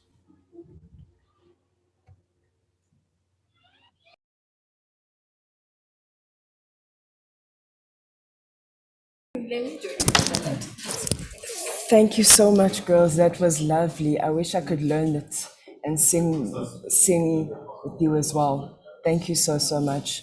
We're going to ask the next speaker from Africa Tikun to come up. I'm going to bring her onto the spotlight and passing the mic over to you, Neo. Thank you so much.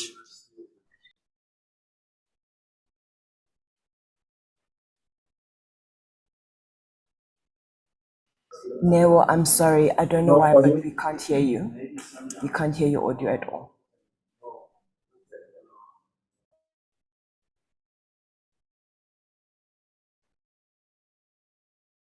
Can you hear me?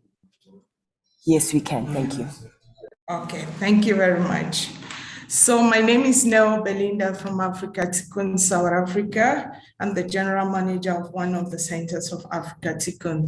I want to take this opportunity to thank Action Aid for this platform, for providing adolescent girls and young women the space to be able to learn and be able to be a voice for themselves and a voice for the voiceless. After listening to the presenters from Ghana, Kenya, India, and South Africa, I think we are on the right path. And I really, really want to thank the young women for being so courageous and powerful, to be able to face the world despite the challenges that are out there when you stand up to talk against women abuse and to advocate for women's rights. So it's not an easy task, but we can win it. So it's one step at a time. So as you all know, South Africa boasts a good legislative framework with the rights of women and girls relatively well protected. The Constitution enshrines the right to bodily integrity, the right to access to healthcare services, the right to education, the right to dignity, and the right not to be discriminated against. Specific laws such as the Sexual Offences Act and the Choice on Termination of Pregnancy Act provide specific protections and affirm specific rights. Policies such as the Department of Basic Education National Policy on Education and strategies such as the National Strategy Plan on HIV, TB, and STIs further guide the implementation of state programs aimed at the realization of this right. And yet, as we all know, despite these general enabling legal frameworks, the reality in South Africa is that most young women do not fully enjoy their rights. COVID-19 had an enormous impact on young women access to education, healthcare services, decent work, and psychosocial support. Action Aid did the impact assessment. 300 young women were interviewed in South Africa, and we got first-hand information on their experiences on the ground. Despite the fact that the government made provision for social protection through the COVID-19 unemployment grant in South Africa, despite the fact that it provided support for small businesses in South Africa, young women still actually faced a lot of challenges and they still face the challenges now because COVID-19 keep increasing in South Africa. So the hours of work spent by young women unpaid care work spent by young women in South Africa during the lockdown, and now that they go to school at different times, had increased. Young women had to spend between 2 to 5 more hours taking care of their family members, because we know the burden of unpaid care work actually sits with young women. And you find that because young women, COVID-19, one of the ways of preventing it was cleaning and sanitizing. Young women said they spent a lot of time cleaning their homes, sanitizing, taking care of their younger brothers and sisters, taking care of their sick parents during the lockdown period. Some of them still do it. Other young women, the rate of domestic violence, gender-based violence actually increased. And because there were no services available at the time, the police stations were there just to make sure that they arrest those who were breaking the COVID-19 regulations. So if you had any problem, like you were being abused at home, you were not allowed to go to the police station because abuse was not in the was not actually something that was urgent to deal with at the time. Again, the transport system was shut down completely. So you couldn't even seek help. You have to take transport to go. Police stations are far from where young women actually reside. So you have to pay transport to go and access the services. So young women could not actually go to the police stations because there were no taxis and they don't have private cars, or they will be arrested on the road. So you just had to stay with your abusive partner. Another thing that actually young women faced was food insecurity. In South Africa, it's not like in other parts of Africa where we do subsistence farming, small farming, where we will have food from our gardens or our farms, as they call them. They depend so much on the shops to get everything. So with people not working, there was no money, there was no food. So there was like 3 pandemics in South Africa. The first pandemic was the COVID-19. The second pandemic, which was actually named by the president of the country, was the gender-based violence, and then food insecurity was another pandemic. So you find people actually thought they were going to die because they did not have food at home. So young women had to cut down on some of their essential needs just to make sure they could provide food for their families. So it's actually difficult for young women in South Africa to study during the COVID-19 because they did not have access to the internet. Some of them did not even have access to the gadgets themselves, let alone the data to be able to connect. So it was a tough time in South Africa, but having Action Aid and this program actually helped young women because they automatically switch with the help of the organization to start advocating online.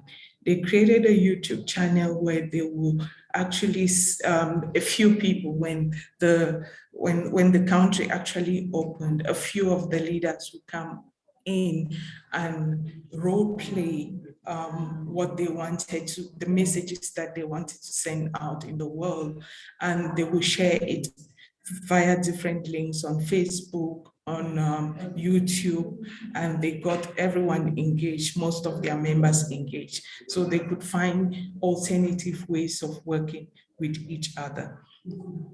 And so I think we should continue having these platforms, continue gathering information from the young women themselves to actually feed to the work that we do internationally, locally, to inform policies, because the experience sits with them, they have the knowledge, they are able to speak for themselves. Platforms like this are also very great because we get to hear from them, take the mandate to our various constituencies, just to make sure that they are heard. So thank you very much for the opportunity. Okay. For speaking to us today and telling us about your work and the challenges with not having just 1 or 2, but 3 pandemics, COVID-19 pandemic, gender-based violence, the shadow pandemic, and of course, food insecurity. Thank you so much for shedding light on that and for illuminating us on the work that you have done and continue to do with Africa Tikkun. Thank you so much for being with us today. I'd like to thank you for bearing with us as we navigated the challenges of technology today. We had some challenges with the internet. Of course, I think, we are grateful to live in the world where connectivity allows us to have convenings like these worldwide. But of course, challenges of technology, it just means that we don't really have anything to fall back on. If it was electricity, you light a candle. If you need to cook, if there's gas, you can light your firewood. But with the internet, unfortunately, we are at the mercy of the technological advances that we really do value today. So thank you so much for being with us and for sticking with us thus far. I'd just like to mention the last two speakers that we had, because I think at the time we were really, really struggling. We had the group Three Girls from India with their beautiful song and their message, Kekashan, Suhana and Janat from India. And before that, we had Rosemary Gashao with her spoken word piece. She lives in Murukwanjenga here in Kenya. So thank you so much for joining us and for sharing with us. We appreciate you, we honor you, and we celebrate you. And we appreciate the work that you do in your communities. And we are so happy that you were able to convene with us today. Again, Neo Belinda, thank you so much as well. From Africa Tikkun, we appreciate you. And we are at another juncture where we'll enjoy some beautiful music from Sarah Mitaru, who is a wonderful, amazing vocalist, singer, activist, feminist, and she has done amazing work in the field of activism and has done powerful work. Her first ever charity-based project actually topped the Irish charts in 2006, beginning her media tour in Ireland. And she later moved to the UK. She's performed on a soundtrack with Stevie Wonder and Bono for a George Clooney documentary, Darfur. And she's laughing, but she's done amazing work. And she's been a powerful voice and a powerful activist, and she uses her voice for good. And I'll just go back to what I said earlier about who she is as an activist and an artist. I'll just say that her music is emotive. Again, her performances are spirited, her voice is moving, and her words are important. And I think she's a demonstration of using whatever it is that you have, whatever gift that you have, for good. So thank you so much, Sarah Mitaru, for being with us today, for sharing with us, for singing for us, for moving us. I'm going to let her take the stage again. Sarah Mitaru Kimanthi. I wrote this song during the pandemic. At the time, there was so much chaos. Women were, and it's happening. Nobody's allowed to pretend that nothing is happening. The song is a cry for people to lay down their apathy and help me fight. So just because doesn't mean that you don't have a responsibility or a voice or an opportunity to do something that will better the life of another. So especially for us who are young urban women, it's easy to have a that's not my problem. But this is a cry. They lay down their apathy.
you are. I hope you're applauding with us.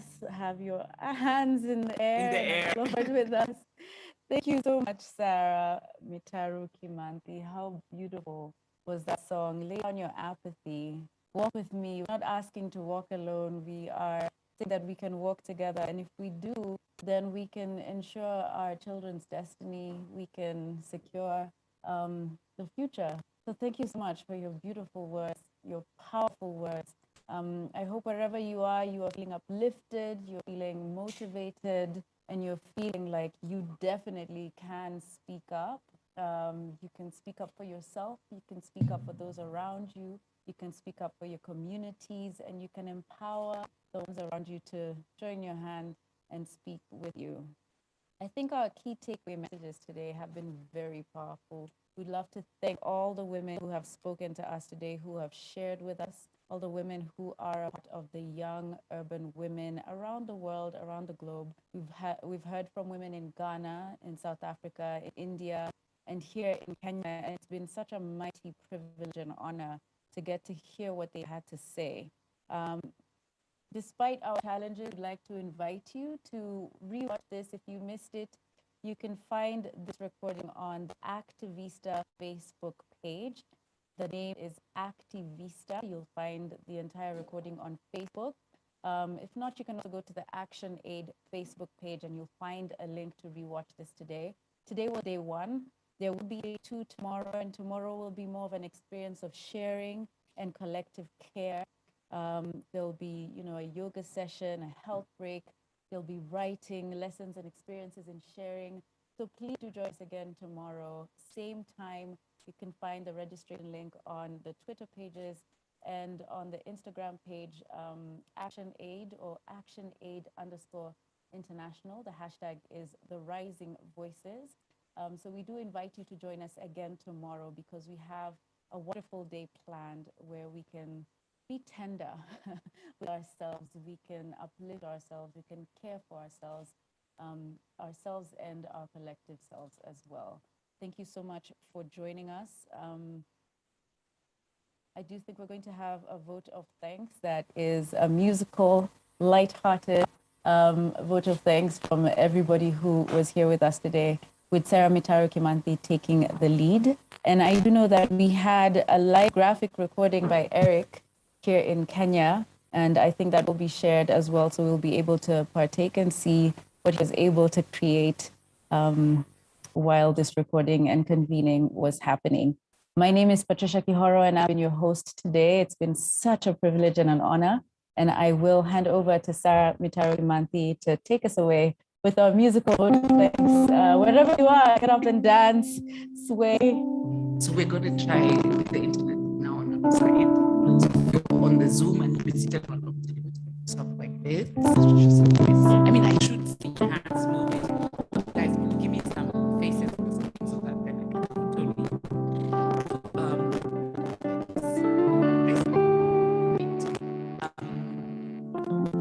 This song was written by my sister, my younger sister. It says here, Shula, you're my brother, you're my sister, lean on me, right? So the first thing I need you to do is snap your fingers.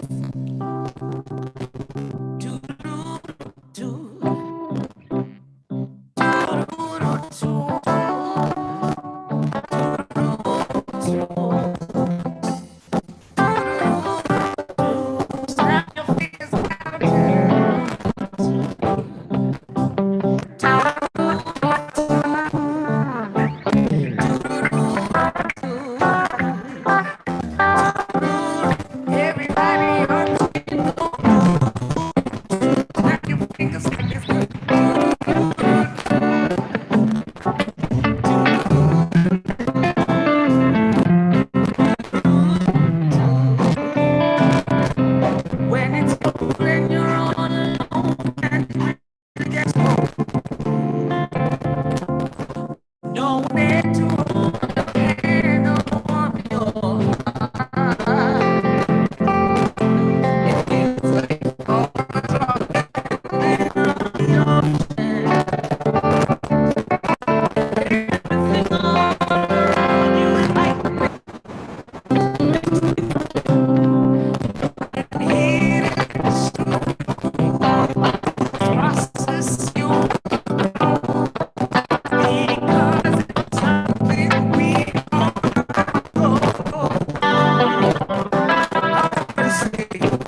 And themselves. There's always someone you should, you know, call, you can depend on.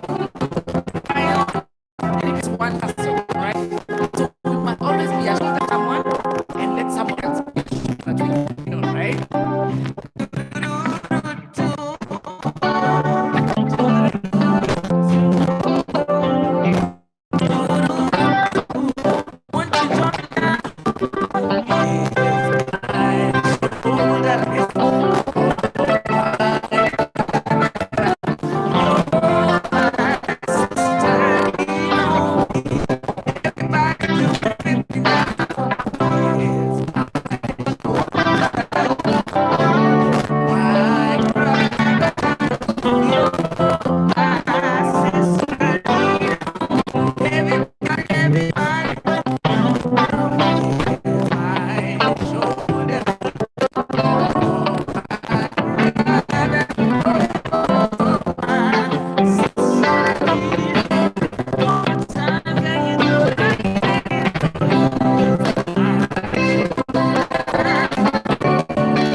Every time she says put his name or something, say no.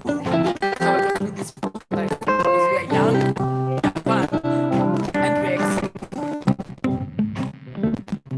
thank you. To throw in all the names of all the people who made this happen in different capacities. All right. Ana Alcalde. Thank you. Pooja. Thank you. Thank you. Arti. Thank you. Thank you. Thank you. Aisha Ahua. Thank you. Thank you.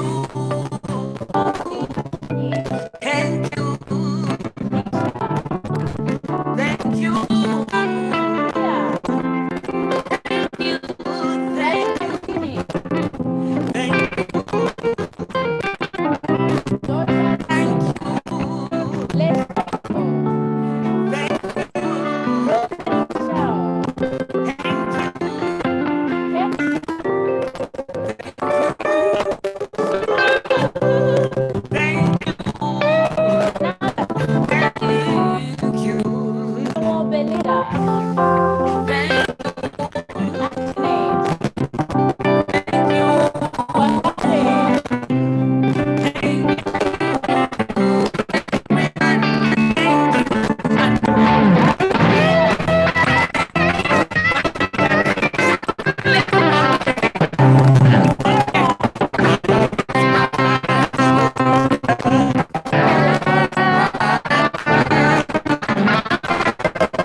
Someone in India who has a plan.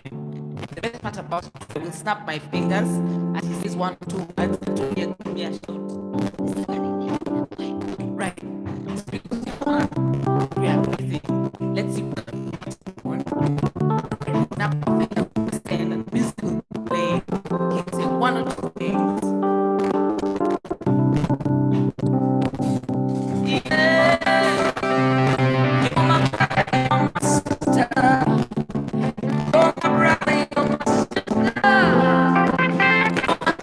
You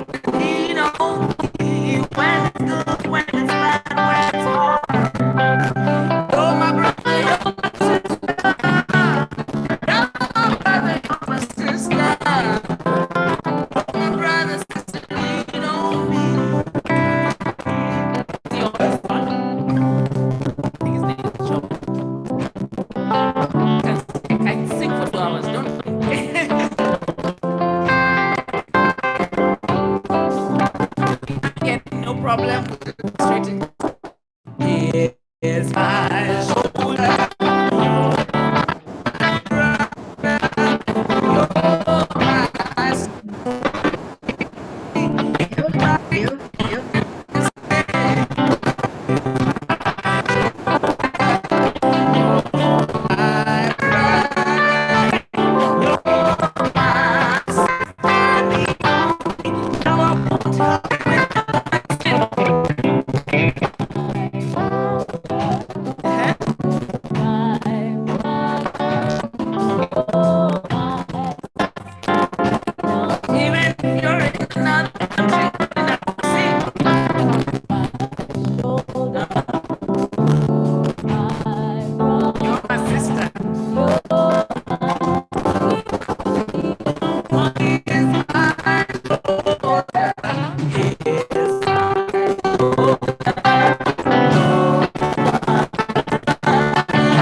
Today's convening. Thank you so much for joining us, for being with us. We'll see you tomorrow, same time. Make sure to join us, and we anticipate a beautiful day tomorrow. My name is Patricia. I've been your host, and have a lovely day. खत्म हो गया Hello.